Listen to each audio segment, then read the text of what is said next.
Hello everyone and welcome back. Today I am making one of these mushroom crystal pendants. Now these are super easy and they're a lot of fun to make, but because of the way they're put together, they can be a bit problematic. Now some of the biggest issues that I've run into with these are the eye screw pulling out of the cap detaching from the stem, and the stone falling out because they are all separate pieces. So today I'm going to show you guys the process that I use that is really simple and eliminates all of those issues at once. So the first thing that you'll need is a crystal. I am using these orange ones, and these are just titanium coated quartz crystals. You can use whatever you want as long as it has a pre-drilled hole. You will also need some wire. Now I am using some fine copper wire, but you just want to choose something that's sturdy and stiff, but still pliable and small enough to get two ends of it through the hole in your crystal. For tools today, I will be using a razor knife, a larger poking tool, and a fine wire tool. And you will also need a small pair of pliers. These are optional, but they definitely make things much easier. In today's video, I'm going to be making one very similar to this one, so I will also be using a 6mm glass eye, and I am using air dry clay for this project, some DOS, but these also look great in polymer. In addition to these things, I will also be using several different paints and a few brushes to add some color to them when they're done. I am going to start by folding my length of wire in half and then fitting both of those loose ends through the hole in my crystal. And this can be a bit of a tight squeeze with some of these. So once you get those two ends poked through there, you can grab them with your pliers if you need to get some more leverage. And I am using a paintbrush handle to form my eyelet on the top there. So I'm going to put the handle in the loop, and I'm going to pull the stone up nice and snugly against that handle, and holding the wire and the stone, I'm just going to put a few turns on this and then remove that paintbrush. And now we have a nice, neat, round eyelet here, and we are going to pull that back out. And the trickiest part about making these is determining where that eyelet is going to set. So you want to imagine your stem and then only about another 1/4 inch or so for the cap, and the eyelet is going to sit right on top of that. So once you've got your length there, we're going to take the two loose ends here and fit them in between themselves on the opposite side. And we want to anchor that eyelet to the center of the crystal. So I'm going to pull this tight, and then I'm going to fold that eyelet into the middle.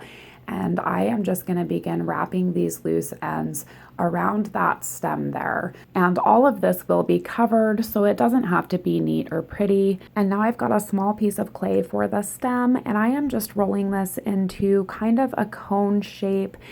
You just want the base of it to be large enough to fit over the top of your crystal.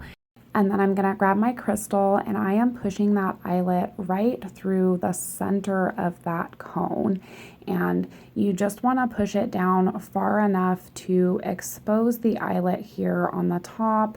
We will fix this up later on. Right now we're going to focus on the bottom. And I am just going to begin dragging these edges downward. You do want to bring them down far enough to cover up those holes and any exposed wires. So I am just dragging that edge down right into that crystal. And now I'm going to begin fixing the top here, and I'm going to start by trimming away some of the excess to make room for my cap. And again, you just want to expose a small piece of that wire on the top.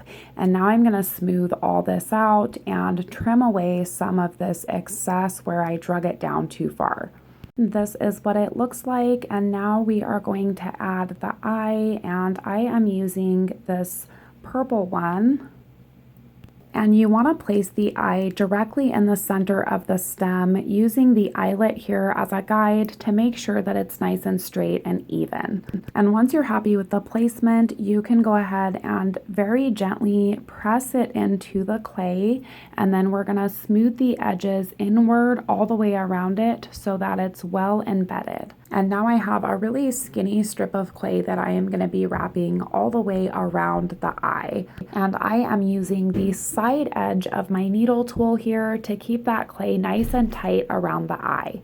And then I'm going to go ahead and trim away the excess there on the edges, cutting them both at an angle so that they fit back together without bulging. And then I'm just going to very gently smooth out the seam here on the side, and this piece is ready for texture. Now for texture on the stem, I am just making some simple lines all the way around it, and you don't have to have super straight lines, but you do want them fairly deep with a little bit of space in between them.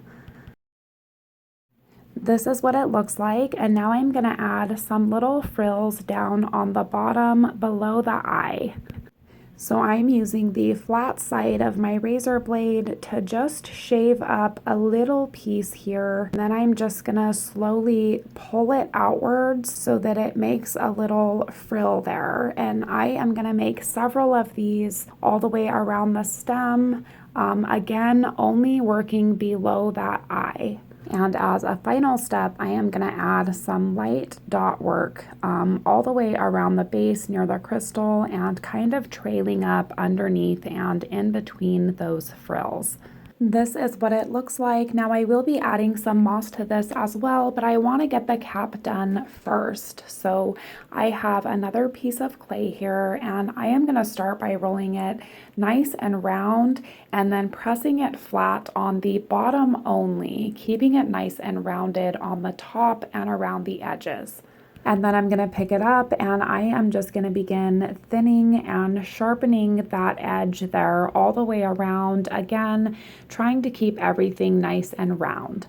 And once you're happy with the shape of your cap, you can go ahead and push in the hole for the stem. I am using the handle of a larger paintbrush here because my cap and my crystal are a little bit thick.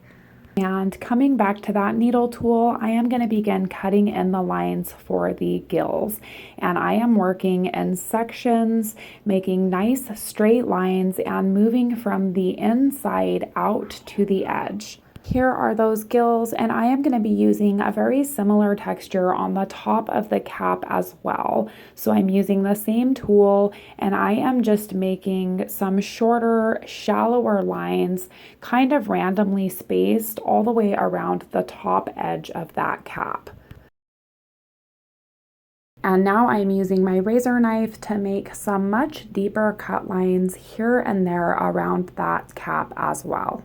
Here it is, and to attach the cap to the stem, we are again just feeding that eyelet right through the center of that hole, keeping it nice and straight so that it also comes out through the center on the top. And I am just gonna gently push that cap down onto the stem so that it's nice and snug and the eyelet is exposed here on the top.